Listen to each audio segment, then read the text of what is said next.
Welcome to Mending Piece by Piece, a podcast dedicated to helping you mend piece by piece after experiencing loss. I'm your host, Linda Falasco, a therapist with over 30 years of experience specializing in loss and grief and a lifetime of lived experience. I will start by sharing my personal story of trauma, loss, and grief, and will also include honest interviews with others who have experienced loss and who have found strength and growth afterwards. So here we go, giving a voice to trauma, loss, and grief as we learn together to mend, even if it's piece by piece. Please note, this episode contains depictions of death and suicide. We understand that some may find these activating and/or disturbing.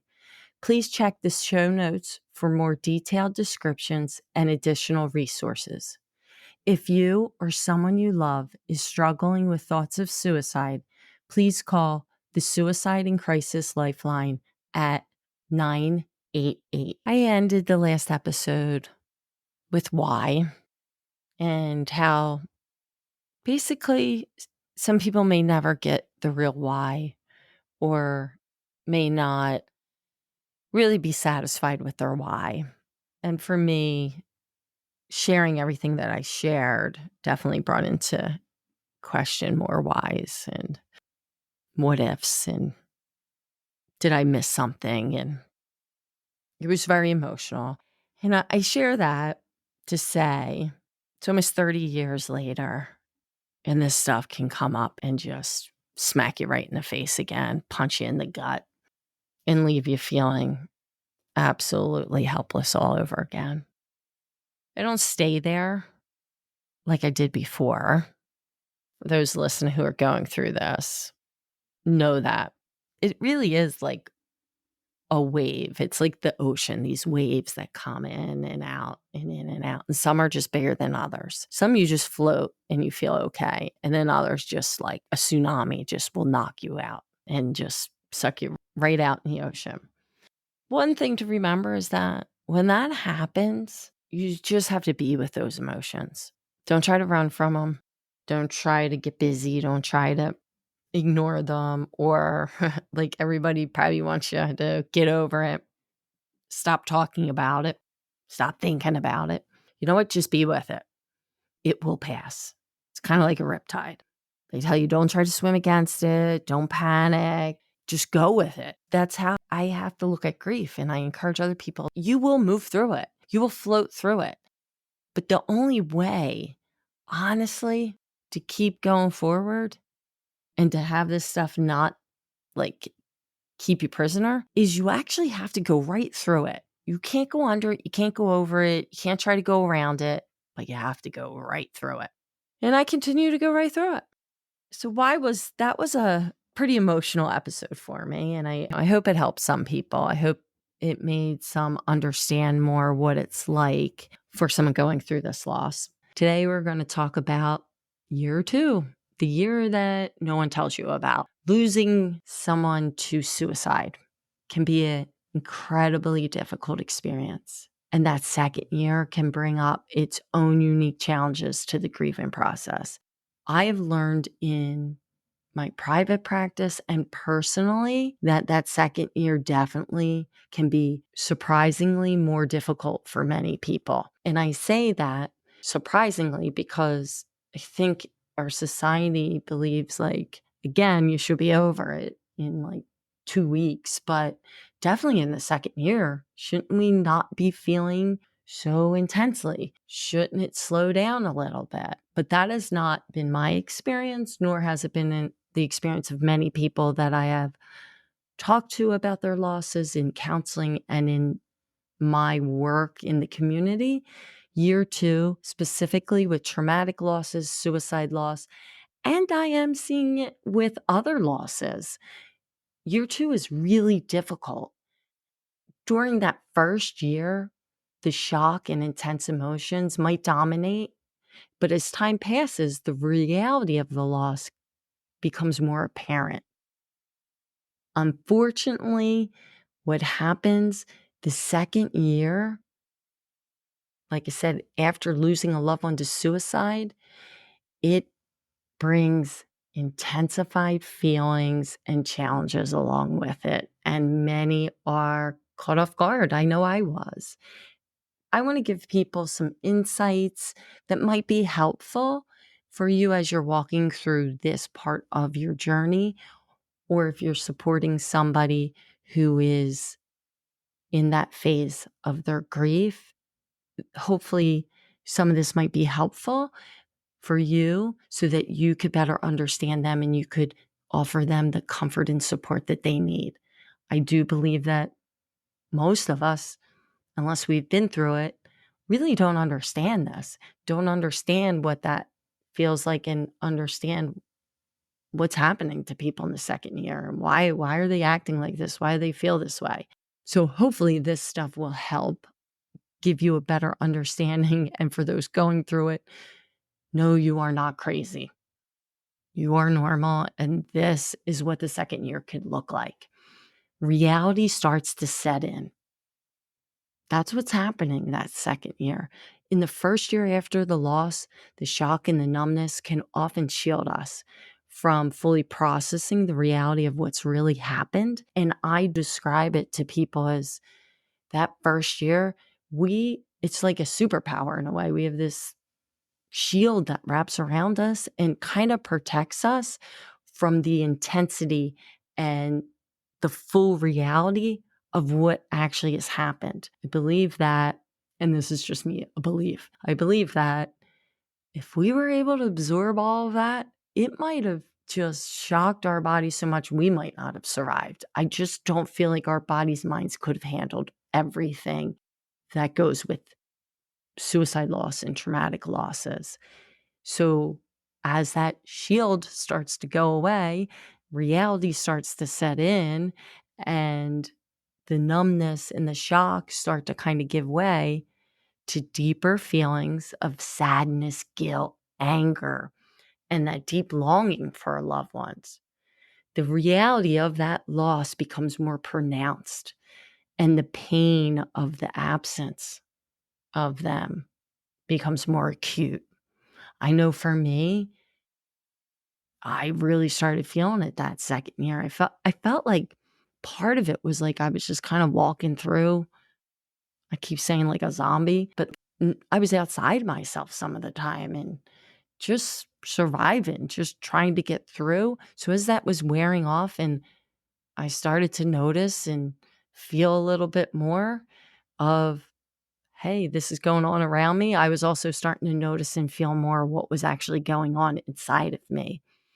And that shock is that protection around us that helps us survive. And as that second year starts to unfold and the realization of that loss becomes more apparent, it leads us into this resurgence of intense emotions that just can come crashing down. And outside people are like, what? Why are you going through this? That's kind of normal. That's normal in this abnormal grief. And in traumatic grief, we start to feel more. And I know there were times during that year that I just, in the middle of nowhere, would start to just cry or have that wave of intense feelings of fear and sadness out of nowhere. I was like, okay, things seem okay. And then boom, it hits me. And I didn't realize how normal that was until I got connected and talked with other people and realized that they were going through this as well. Another reason that this could be happening is sometimes our grief gets delayed. Sometimes our grief doesn't fully manifest until some time has passed. And the second year might bring a delayed wave of grief as you begin to comprehend the long-term implications of that loss. What also is happening is we have a heightened awareness of the loss. in that second year, especially survivors of suicide loss, often become more aware of the finality of it. And I know I've talked in the other episodes of how sometimes it's not like a bargaining, but you're just kind of like, okay, they're coming back, they're away on vacation or they're at school. But in that second year, as you're doing day-to-day things or going to events, like you're realizing they're not really coming back. And the realization that your loved one is truly gone and will not return is profoundly distressing. And I remember working with somebody, this is going way back, but I know that we were in year 2. And they didn't move their loved one's shoes from the stairs. They were sitting there. And I remember them going back and forth they knew that at times that they weren't coming back, but part of them kept believing they were coming back and they were going to put them boots on again. And it wasn't until the second year that it really hit them that they had to do something with the shoes because their loved one wasn't coming back. And that's what I mean by that second year. We have that heightened awareness. Some people might keep things the same, but you don't know that the reality of them passing away is really there. It's so hard for me even describing it right now. But that second year is when a lot of people are faced with what to do with clothes or shoes or this or that. And it's because part of them was not fully comprehending the reality of the death. So the heightened awareness of the loss is part of this process and what happens during that second year. Another thing that adds to these intense emotions during the second year is societal expectations. And that is, society often expects individuals to kind of move on pretty quickly after a loss. And especially by the second year, people assume that you should be moved on, over it. Hate them terms, hate them. But that's what people are assuming and expecting. And that can create feelings of isolation, pressure, kind of just suppress our emotions, especially when we're feeling them and we're not moved on or over, and we never will be. And we're trying to figure this out. And when the reality and the pain starts to really set in and the realization of the loss is setting in, the emotions start to surface more.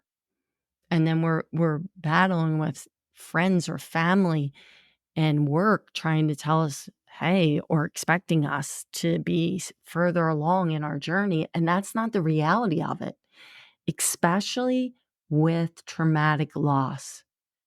I'm here.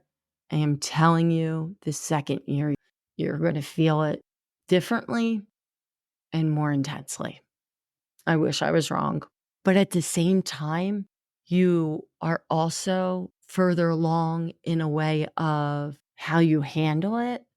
So it's not like you're going to feel it and fall apart. It's hard to explain unless you're going through it. But I do want people to understand that second year, you're going to just feel so much and be like, what the heck? I have it all the time. People coming in. And actually, what I warn people, I don't want to say warn, but what we talk about and we explore is the realization of what year 2 is going to look like. I don't wait for people to be like, oh my gosh, because I want people to understand that what they're going through is normal. Another part of year 2 is, despite the passage of time, questions about why the suicide occurred and the lingering uncertainties continue to persist. These unresolved questions continue to linger. Survivors may grapple with a sense of unfinished business or unresolved emotions related to the circumstances of the loss. And that adds to more of this intensity that one's going through during that second year. And it's important to remember, and I know I keep saying this too in previous episodes, that it's a personal journey.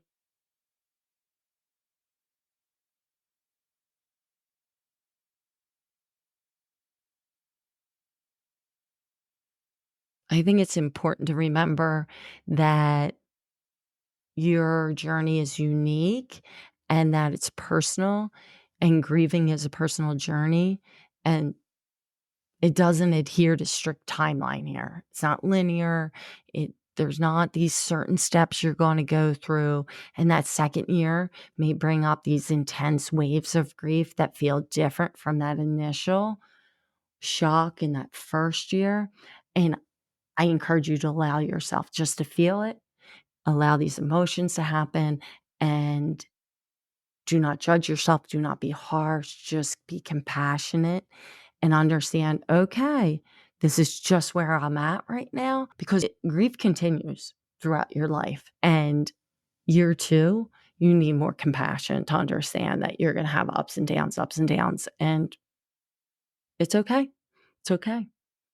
I know during year two for me, it was really hard. Now I'm going back 30 years ago. So I didn't have the type of supports that I think a lot of people have now. I mean, even with like this podcast or social media and like Facebook and ways we can connect with people from all over, we didn't have that.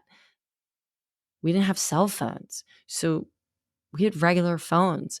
And I think about now and I wonder, would the people that I knew back then, but didn't live right next to me in my community, would they have reached out more? Would they have checked in more? Would they have called more? I mean, yeah, we had phones. It wasn't like Stone Age. But I think that people just, we didn't know. We didn't know to go check in on people like we know better today. And I think that is something that is really good that we have all this. But I'm going back to when I was going through it, I didn't have all that. Luckily, I was reaching and searching and trying to find the supports I needed. But during year two, most people that were around me did not get it, and especially because I was, on the younger side and people were still going out a lot and, expected you on the weekends to, hey, we're going to go out. We're going to go to the bar. We're going to go do this, socialize. I wasn't there. And it was really hard for me to, I guess, be a normal 20-some-year-old. I was in a whole different place. And being in that whole different place, I had very little understanding, not just amongst peers, that definitely, but even family. And when I say family, I mean like extended family. So it was lonely. It was hard because most people didn't understand. And that's part of why I want to do this podcast, to help people understand what it's like and to give people a sense of hope and let them know that they're going to get through this, that there are ways to move through grief in general. So going back to year two. Year two was tough. Year two was tough for many reasons. I had this continued grief, and you'll have continued grief going on, and you're trying to figure your way through. And then the social part of it, like I said, with peers and interpersonal challenges, like by the second year, the initial outpouring of support from family or friends, if you had it, pretty much has diminished. For me, there wasn't really an outpouring. And I'm not saying that to be like, oh, poor me. I'm not saying that at all. There just wasn't. Suicide loss, there's so much stigma around it that people just weren't there. They weren't showing up. They didn't know what to say. It was different because we didn't have, like I said, all these modalities of like communicating with people. And when you did see people, they didn't know what to say. They either ignored it or ignored you. So for me, it was definitely different than it may be for you right now if you're going through it. I know, like I said, and I shared that my mom's own family said after 6 months, you should be over this. So I didn't have support. My mom really didn't have support. We had each other, but we were all trying to just survive. And that second year was hard because I'm expected to be like a 20-some-year-old going out and having fun and figuring life out, right? But I was figuring life out on a whole another level. I was realizing there is life and there's death, and there's life and there's possibly people that are going to go die real soon. That's where I was at. I was suspicious of everything. Everybody was going to die. If people were upset, they were going to kill themselves. That was my reality. So I'm so in a different world than everybody else was at that time. That leaves many survivors, if they're feeling that way, more isolated, and they have that chance of isolating themselves more because they feel misunderstood. They feel like most are trying to be like, aren't you over it? Or not able to just say, hey, I don't get it, but I understand you're there. That would have been so nice to hear that from more people. I heard it from the two people I keep mentioning, and I get other people are going on with what's going on. I know that most people don't have the right words. There are no right words to say.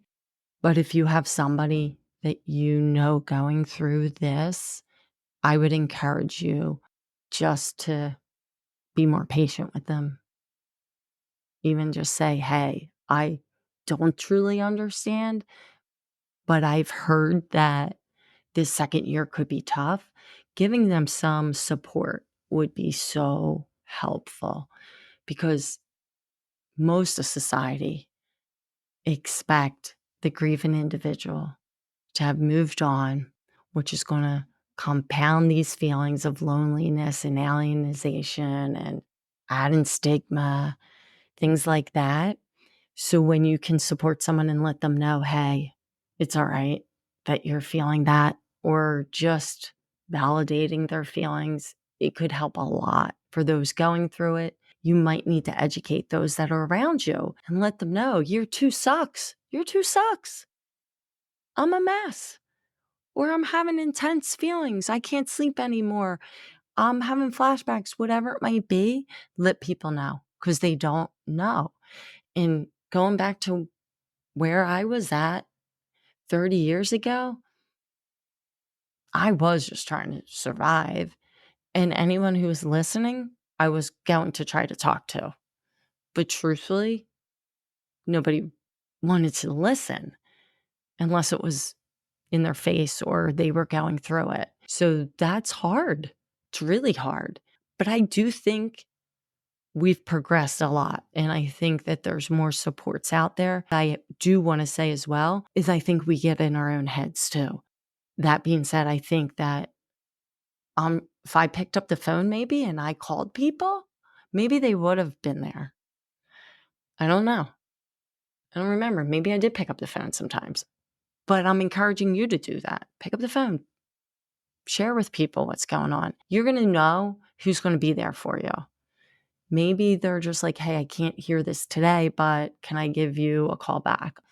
If they're walking away from you or cut you off or not showing up, you know they're not the right people. But I want to encourage you to reach out and let people know that are closest to you or that are in your circle what's going on. Allow them the opportunity to support and comfort you and give you what you need, but you need to share that with them because it's not fair. These people around us are not mind readers. So how would they know? They've never been through this. How do they know? And I'm speaking as somebody who was also around someone who had a loss at a young age. I didn't know. What do I know? I didn't experience loss before this. And I look back after that and I'm like, wow, I was a pretty shitty support person because I had no idea. And now I tell people don't know they're ignorant. in a way of they don't know. So show them, tell them, give them the opportunity to support you. Are you currently navigating the difficult journey of grief? Are you searching for support and guidance to help you heal? Then listen up, because we have something special for you. Introducing Mending Piece by Piece workbook and journals. They are more than just books. They're compassionate companions designed to support you through your grief journey, one step at a time. These invaluable resources are not just workbooks and journals. They're crafted to honor your grief journey without judgment or impatience. With Mending Piece by Piece, you'll find educational information to help you understand the complexities of loss and grief, shared in a factual yet deeply empathetic manner. Whether you've lost a loved one to suicide or you're navigating grief in general, there's a specific edition for you. Choose Mending Piece by Piece after a suicide loss, guided grief workbook and journal to heal the survivor's heart, or Mending Piece by Piece, a workbook and journal for navigating grief with hope. And the best part, you can find both editions on Amazon and Barnes & Noble, ready to accompany you on your grief journey towards healing and hope. And the best part, you can find both editions on Amazon and Barnes & Noble, ready to accompany you on your journey towards healing and hope. Remember, your grief journey is unique and deserves to be honored. Let Mending Piece by Piece be your guide as you navigate the complex process of grief and healing.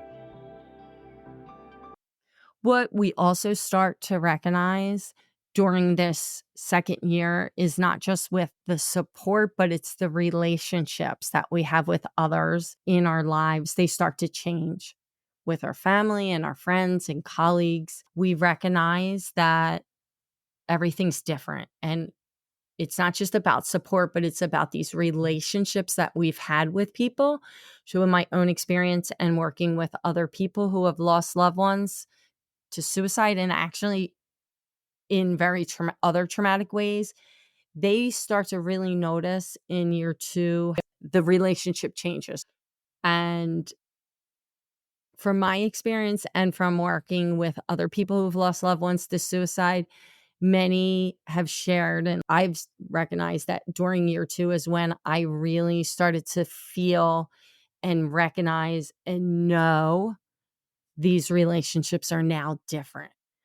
And a big piece of why they were different was because of the type of loss that we went through. Because I lost my brother to suicide, my relationships now were different than as if I lost my brother to a natural cause. And a lot had to do with people not knowing how to be there for the support, not knowing, how to show up or what to do. And part was because I didn't know what to do or what to say or how to ask for help. So it kind of went both ways, that sometimes relationships kind of fizzled and went away because both parties kind of were unsure and they just dropped off. Other times it's because people just didn't want to be in my life and it was too much. There was too much pain. There was too much going on. So they were like, oh, well, I don't have that to give you and I don't want to be around you because you're sad or whatever. And the reality is that's up to them. Now, if there's people, and there were people in my life that after, like I said, during that next year, actually the next few years, I recognize, wow, those friendships definitely changed. Ones that I thought were really good friends and they weren't there, I had to come to terms with and face the fact that they probably meant more to me than I meant to them. And I had to grieve that. So that was another loss. And then there were other people that I realized, you know what? Their relationship and their friendship meant way more to me. And I need to let them know that. And if they felt the same way, then maybe we can reconcile. If not, we can't. And then I need to kind of move on from there. But I think if you're going through this, it's important to recognize what's your part in it. And if these relationships are important to you, speak up and reach out. And if you are supporting somebody or you know somebody that lost a loved one this way, and you had once a good relationship with them, or, somebody that you spent time with and it feels different, talk to them about it. There's just so much going on. And in year 2, it's like you're just trying to come out of this fog, and the realization that everything is different really hits. And it's not just about support, like I said, it's about these relationships and about recognizing that you're a whole different person. So if you're a different person, then your relationships are going to be different. You're not that same person, and other people don't want that. They want that same person. And guess what? For me, it wasn't happening. That Linda was long gone. She was long gone. It took me many years to realize that there was like a Linda before Jeff passed away and a Linda after Jeff passed away. And that is what happens with a lot of people. Had relationships, they changed, and there were many people in my life that weren't in my life anymore, that I never talked to again. Or if I saw them, they were just like, "Hey, how you doing?" That was hard. And then there were other people that I got to meet along this journey, and I developed beautiful relationships with them that I would have never had if I didn't go through this. So that's just another eye opener for people when they're going through year 2, is that they recognize how different relationships are, or how people that were once so important in their life are just not there anymore. Year 2 is sucky and messy because a lot don't know. And as grief deepens, survivors may feel themselves revisiting these memories of the deceased and of the loss of what happened. They may be doing that more frequently. And I believe because we can handle it. Our mind and body can handle more of it, and we need to process it. So this happens a lot. And I have it in therapy all the time. People are like, something's wrong with me. I'm going backwards. I'm all of a sudden thinking this over and over, and I can't sleep, and I feel like I'm reliving it. And when we really look at what it was like year 1 to today, it's different. But yes, they're feeling it more intensely at a different level, and they're revisiting things, but they're definitely not where they were year 1. So they are moving forward, and this is part of that process. So this kind of is so complex and mixed up for people, and they're like, oh my gosh, am I going crazy? But you're not. You have these range of emotions of sadness and deep longing for them. And also you might have like gratitude and fondness. It's so confusing. And they're all could be wrapped up in one, and that's normal. It's crazy normal. And that is hard too, because as you're going through a lot of these emotions, you're going to notice you're exhausted. Just when you thought, oh, I'm starting to come out of a fog maybe, and I'm starting to regain energy, as we have these surges of emotions, we feel more exhausted. So we got to make sure that we're taking care of ourselves. Other triggers are anniversaries, birthdays, holidays. They're really tough. And we know that. We know that. Those first years of, oh my gosh, I'm coming up to the first birthday without them, or the first Christmas or Thanksgiving, that's tough. The anticipation usually is what's the toughest, and people don't realize that because you're waiting for that and you're expecting it to be absolutely horrible, and it's going to be sad, or it's going to be hard, and you may be anxious, but the anticipation of it usually is worse than the day of it.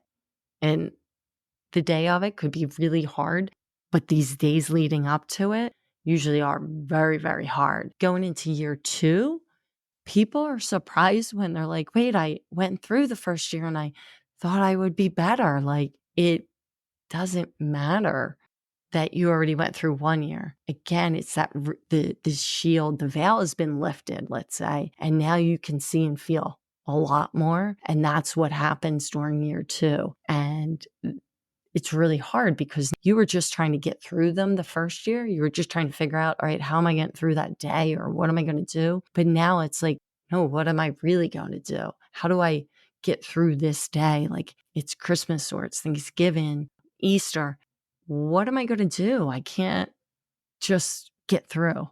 So it might be helpful for people to plan new traditions or make plans for how they want to celebrate this, how they can honor and include their loved one in this day. So the pre-planning of it, instead of having that anticipation of, oh my gosh, this day is coming, it's more of you kind of taking some control and thinking, how can I do this? Or what do I want? And always give yourself permission of like, I don't want to do it that day. I don't do it. The second year can be filled with a lot of significant milestones and anniversaries that trigger strong emotional reactions. Like I said, that first year, it's kind of like we might get through.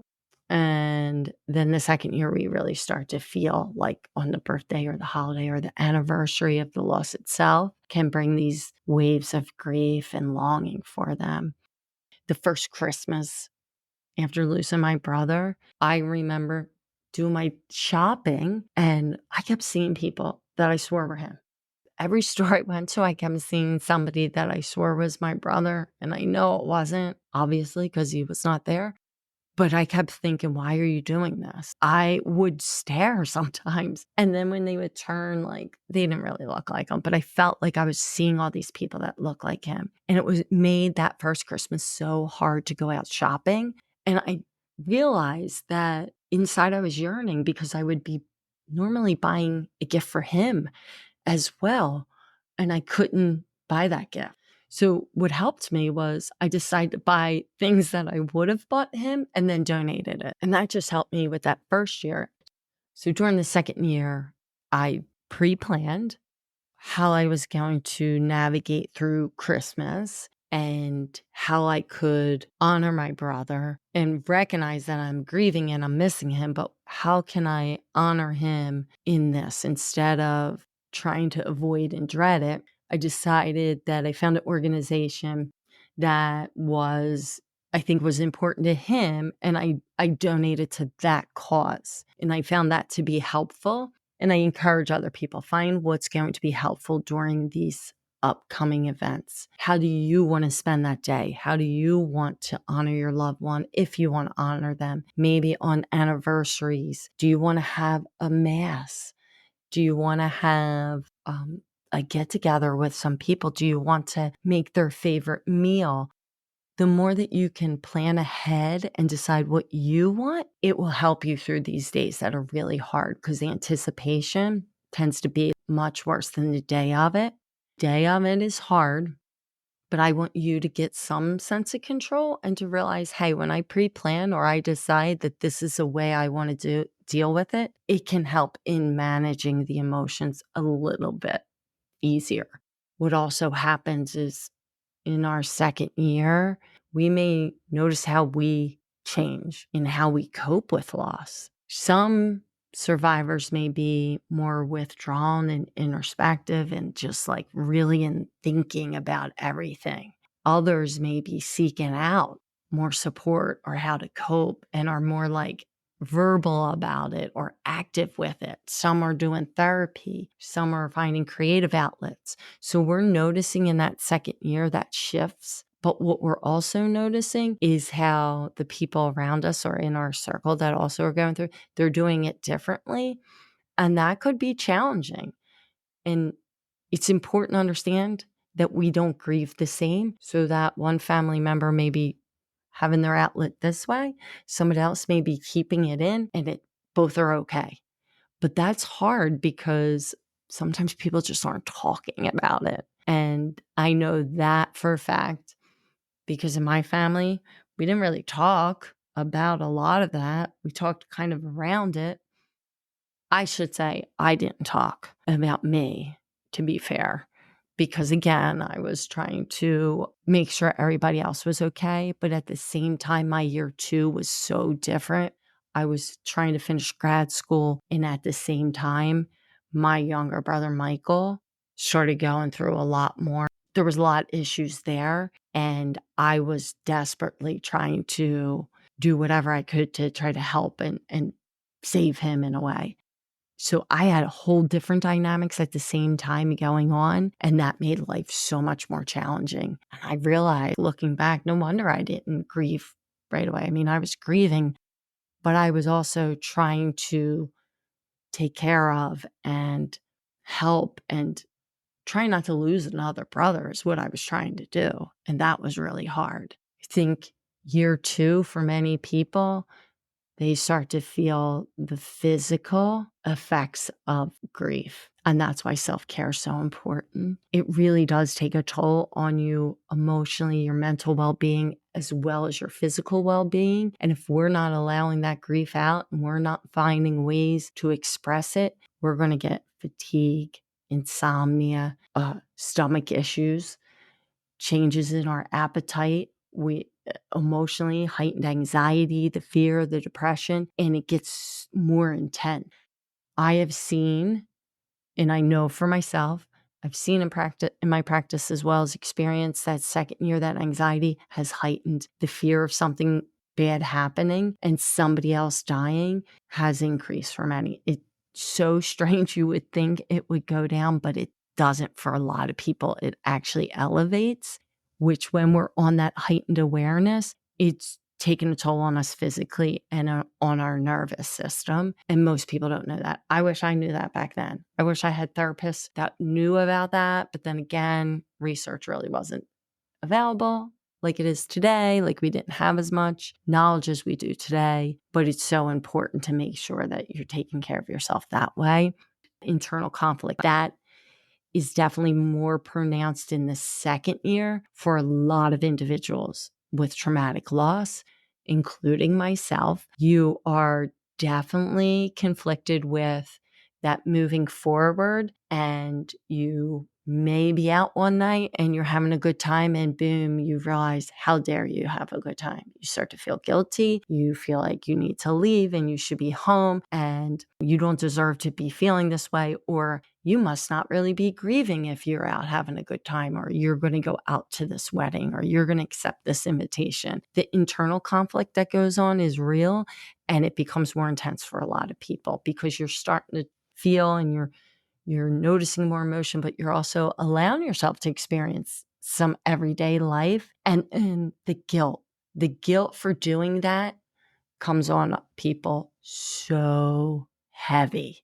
And it's crazy how it happens. Or you start to, you're moving forward, or you're where you're at. Maybe you're really in more emotional state. And then you start to feel worse, saying you should be doing better than you are. So that becomes more intense during that second year.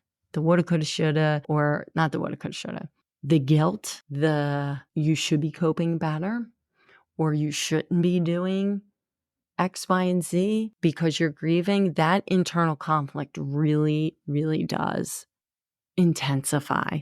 So overall, the second year is a very emotional year for people, emotionally, mentally, your thoughts, physically, and we need to allow space and understanding for that, and know that this is normal in this kind of abnormal traumatic loss.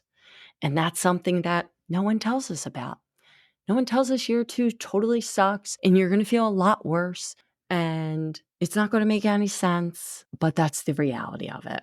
And that's tough. I had no clue. I had no clue. And I think for me, mine was really delayed and I was feeling it, but I think as I wasn't in school, wasn't dealing so much with my younger brother in a loud space, I started feeling more. And to be honest, it came in waves for me. If I went through some of my notes, I remember year 13, don't know why, absolutely horrendous, just for a time period, but it came crashing back. I was having flashbacks and I was really struggling. I have no clue why, but it was intense. And not just anniversaries, but for me, it was when my kids started hitting certain events or milestones, I should say. I started feeling this loss more, or watching my kids interact, I started feeling a lot more of that loss because I realized I don't have my brother, and it started bringing out memories of us in our childhood and then me missing him. The other thing that I noticed was 2 years ago when I started to, or went back to, writing and finishing the Mending Piece by Piece after a suicide loss. That brought a lot back. Stuff I forgot about, stuff I put away deep in that closet. And as I was going through in my notes, and as I was going through all this information to put this together, stuff started flooding back. So it can go beyond year 2.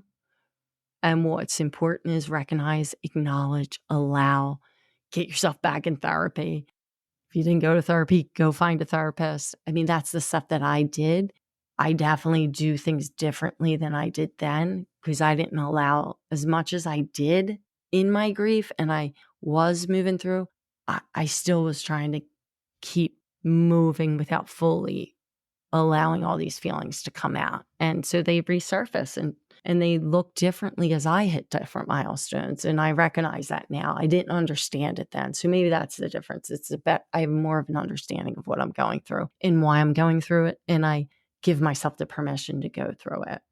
And these last 2 years of doing both of the books has been really hard because it doesn't just bring up that loss, it brings up all these other interactions and secondary losses, and then losses of friendships or family, and, all these dynamics, how my life has completely changed. I'm trying not to get too emotional, but it has brought up some deep, deep feelings of loss and hurt, and just realizing I've been through a lot, and it is a lot, and a lot of people don't get that, and it's okay. And now trying to allow myself to have that space, whether people like it or not, or whether people understand it or not. I need to do that for me, and I hope that you guys can do that for you and not try to push your feelings away and make sure everybody else is okay. Allow yourself to feel what you're feeling when your emotions arise without judgment. And as the saying goes, it's okay to not be okay, even in the 2nd year, even in the 5th year, even in the 13th year, or like me in the 30th year. It's okay. People don't get it. Oh, well. Continue to get support and connect with others that understand what you are going through, whether it's suicide loss or loss, homicide loss, or another traumatic loss or loss. Connect with others who get it, who have experienced similar journeys, so that you can get validation and you can get the comfort and support you need. Because sometimes we're seeking that support and understanding from people around us that we think would be there because they're our friends, but they're not there for you. They just don't get it, and they don't have it. They don't have it to give to you. And it's not because they don't love you or they don't like you. It's they don't have it. But there may be people that you realize aren't as good as friends as you thought they were. And that might be another hard realization. And you may need to walk away from that friendship. But most of the time, it's just that people don't have what you need, and that's okay. You just have to understand that people can't give you what they don't have.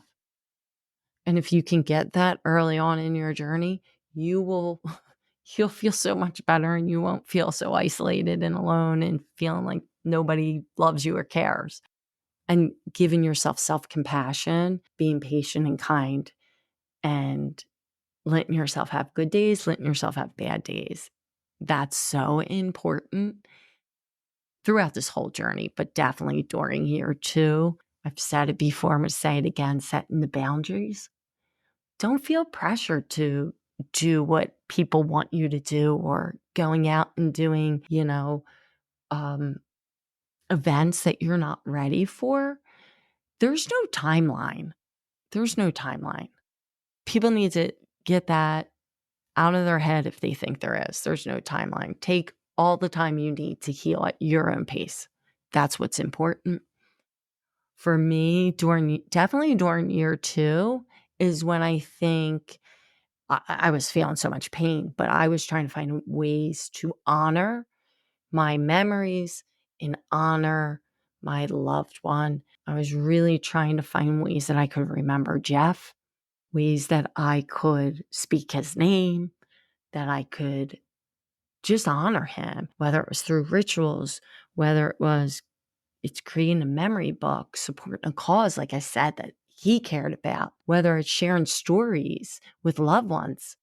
Find a way you can honor that can help you provide like a sense of connection and just gives you another support during this challenging time when you're able to honor them and share that with others. Now, this isn't year 2, but as time moves on, as time progresses, you may start to reflect on the deeper meaning of loss. And I'm definitely going to talk about this in another episode in the future. Some individuals are trying to find meaning in their loss, and they do that in different ways, whether it's in advocacy work, raising awareness about mental health or suicide prevention. That's what I was doing. I was trying to find meaning or purpose and trying to also, I didn't want this to happen to anybody else. I wanted everyone to know what happens and what goes on and what to look for. So that was what I was doing. When we're seeking meaning and acceptance, that can help us as we're moving forward. But that may take a long time. But finding just somewhere to, I like to use it this way, instead of saying finding meaning, where can you pour your grief into? That's probably a better way, because I don't know if I'll ever find a meaning in this. Like, it'll never really make sense to me. But I think I found a purpose going through this, like what I can do. But I definitely found something I can pour my grief into. And I was able to do that in community advocacy, support groups, Candlelight Vigil, the different organizations I poured my grief into. So I like to look at it that way, because sometimes when we use those terms, let's find meaning in the loss, like that just, I don't know, that sounds a little too upbeat to me sometimes. And especially in the beginning, you're talking year 1, year 2, I'm not there. A lot of people are not there yet. So it's, where can I put my grief? Where can I pour my pain? Where can I honor my loved one and remember him when I'm doing this? That's the way I like to look at it. Not sure how you would phrase that, but that gave me a sense of purpose. That gave me a sense of meaning and connection to honor Jeff. I think it's the way we word things that's important. And sometimes just hearing, let's find meaning in our loss, really just can throw people off. So there are just some ways that, can be helpful, but also there are some of the things we're going through in that second year. And again, if you are going through this and you're really feeling overwhelmed just because it's year 2 or 3 or 5, if you need it, go get extra help. Go get help from someone who specializes in trauma or loss or grief or suicide loss. I am telling you, I went to numerous people through numerous different times of my life. It does not mean that I'm falling backwards. It doesn't mean that I've made no progress. It means I'm still grieving and I'm struggling in this moment today. And that's what I want you to know, is that that's the way it's going to be. And if we allow ourselves that space, we're not going to feel so bad. And I'm going to be honest, you're going to move through that phase much quicker if you allow it and you understand that it's okay and it's just, you're moving. You're going to ride that wave and you're going to get out. But when you try to fight it, it lasts so much longer. It's so much more painful and you feel absolutely worse. Trust me, I've done it both ways. I've probably done it more that second way where I try to avoid it and, fight it and think I'm tough enough. And it sucks. It makes it last a lot longer. So remember that. Learn from one's mistakes. But remember, too, your loss is unique and there's not one shoe that fits all in how you do it or how it's going to be. And healing from any loss, but healing from suicide loss is a gradual process. Gradual process. I'm saying that again. And everyone's journey is unique. It really does take a lot longer than the 2 weeks they may give you off from work, or your family may think you have a couple months and then get right back to things. It may take you quite a few years moving through this to get through some of that deep stuff. And it's okay. It's okay to take your time, find out what works for you, in honoring yourself, where you're at, honoring your loved one's memory, all while taking care of you. Be gentle with yourself, prioritize your self-care as you navigate through this difficult period of time. Thank you for listening to Mending Piece by Piece podcast. I hope you enjoyed this episode. And if you did, please be sure to subscribe, rate, and review. If you would like to subscribe to our free monthly digital newsletter that has insightful articles on loss, grief, and coping strategies, and much more, you can sign up through the website. See you in 2 weeks, and until next time, continue mending piece by piece, healing through grief, one step at a time.